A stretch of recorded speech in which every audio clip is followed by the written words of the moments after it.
back to another video, and this is the final installment of the beginner skills routine series. So if you haven't watched the original ones, the ones on the planche, the front lever, the one arm chin up, and finally today the handstand push up, I'll link to the full playlist and all of those in the description down below. Other than that, let's jump into today's video.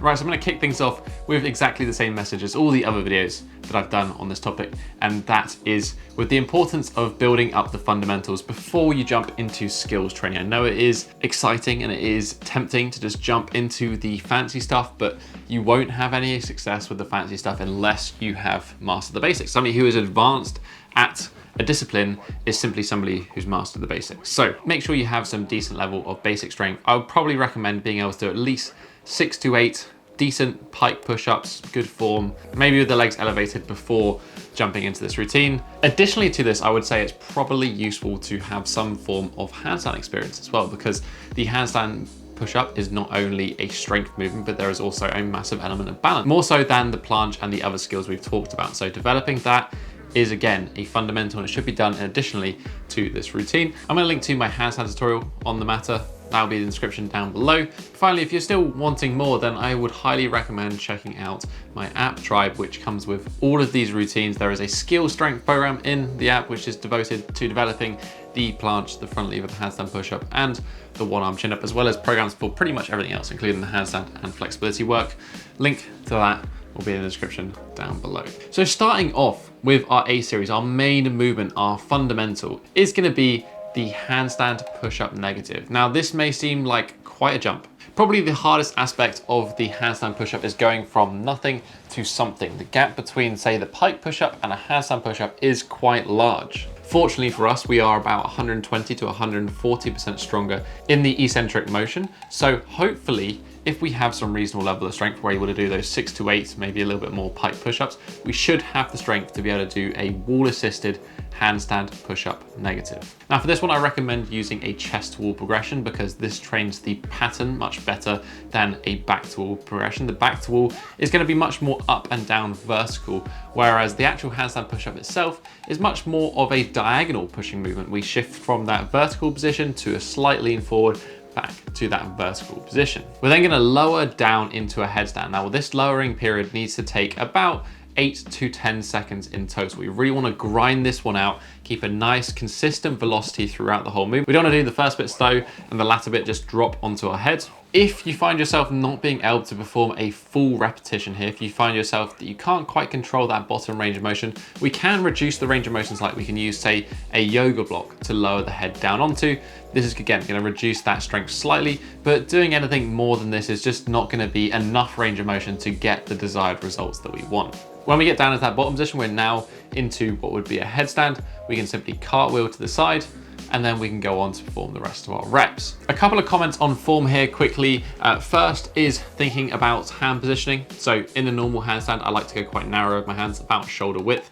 For the handstand push-up itself, I personally prefer to do my handstand push-up work with the hands a little bit wider. I find that much more comfortable, and I can generate more power from this position. I would recommend experimenting with a little bit of a wider hand width here. Second is pay attention to your forearm position. Now, a really common mistake that I see with the handstand push-up is that people let those elbows drop back. They let that forearm shift from a vertical position and they let it lean backwards. Now, what you're doing here is actually you're transitioning much more focus and emphasis onto that tricep, and also you're not learning the pattern of the handstand push-up, how to counterbalance those legs. To do this, you'll just have to shift the weight further forward. We're gonna have to move forward with our head until that bottom position looks more like a nice equilateral triangle, a nice tripod position. Now, when it comes to reps, this is where things are gonna be different to your normal training. Rather than prescribing sets and reps here, I'm simply gonna say that you need to accumulate between 8 and 15 total repetitions at this slow 7 to 10 second negative tempo. Because this is essentially going to be super maximal loading, it's more than you can handle for that contract. It's going to be very stressful. Ultimately, to begin with, we're only going to be doing singles, and this is maybe where that 8 reps comes in to begin with. We're going to do the rep, we're going to rest for a bit, and we're gonna come back and do more. Rest as you need to. You're probably gonna rest a little bit less to begin with and a little bit more as you get more fatigued. Gradually over time, we can build up the total number that we do in the session. And then even as we get a little bit stronger, we can start connecting those into clusters. So rather than just doing the single by themselves, so we'd have that cluster of 1 to 2 reps there, but still with that total of 8 to 15 in total as our goal. And then hopefully as you're getting towards that top end, you might actually be able to start doing the concentric element as well and pushing back up into handstand. Right, so that's our A series. Now we move on to our B series. How can we back this initial movement up with some more volume and ideally incorporating in that concentric, that pushing element? Very simply, we're gonna go back to our good old pike push-ups. There is only one modification that we're gonna make to these pike push-ups, and that's we're gonna introduce a little bit more range of motion here. So we're gonna do this by elevating the hands as well as the feet.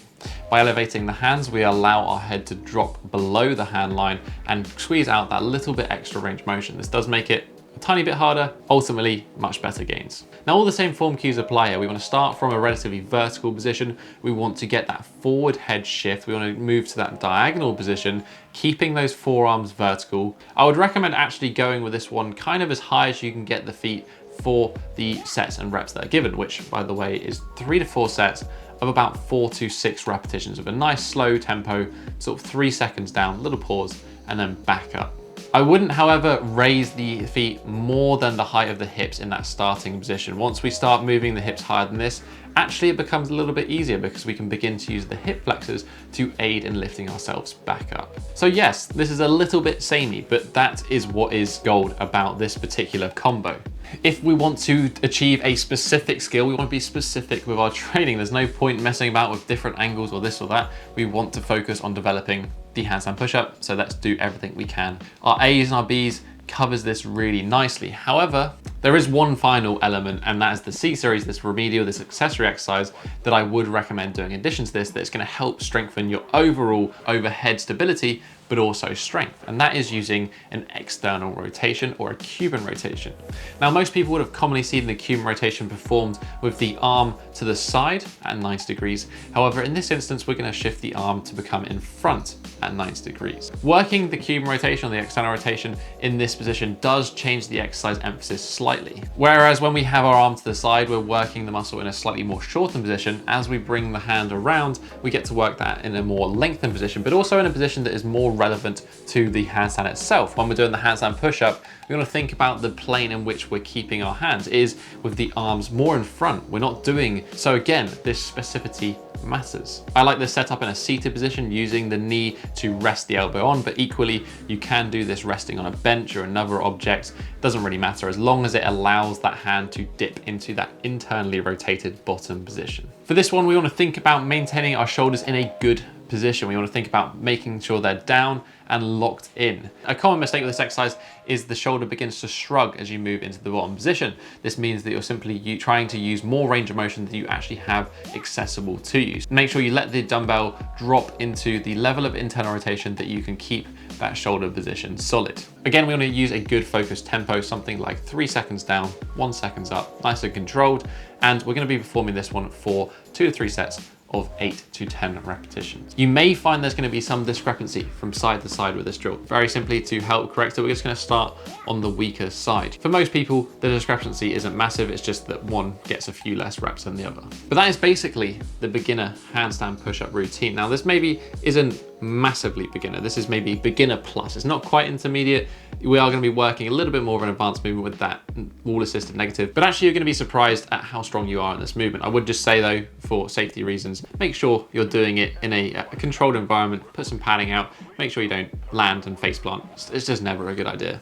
As for how we go about using this routine, well, much like the planche and the front lever was a brother-sister routine, we combine the two together to get that upper body session. The same can be done with the one arm chin up and this handstand push-up. I'm just going to chuck up on screen basically how I would separate this out. I would recommend going and checking out that one arm chin up routine as well for some further details here. But that's basically it. That is it for the beginner skills routine series. I hope you guys enjoyed this. I know there's been a lot of positive comments over the past few months creating it. So I'm really happy to hear that people are actually using this routine and getting the most out of it. As always, if you do, or if you have any questions or you have any comments, please leave them in the comment section down below. I'd love to hear your thoughts on this one. As I mentioned in the beginning of this video, if you want some more in-depth programming on not just the handstand push-up, but also various other routines, such as the handstand, such as flexibility, make sure you go check out my app Tribe, link in the description down below. Whilst you're down there, hit that thumbs up button and support the channel. Right next to it is that subscribe button if you want to join the Bodyweight Warrior Tribe. But that's basically been it for this week, guys. I'll catch you in the next one. Have a strong week and peace.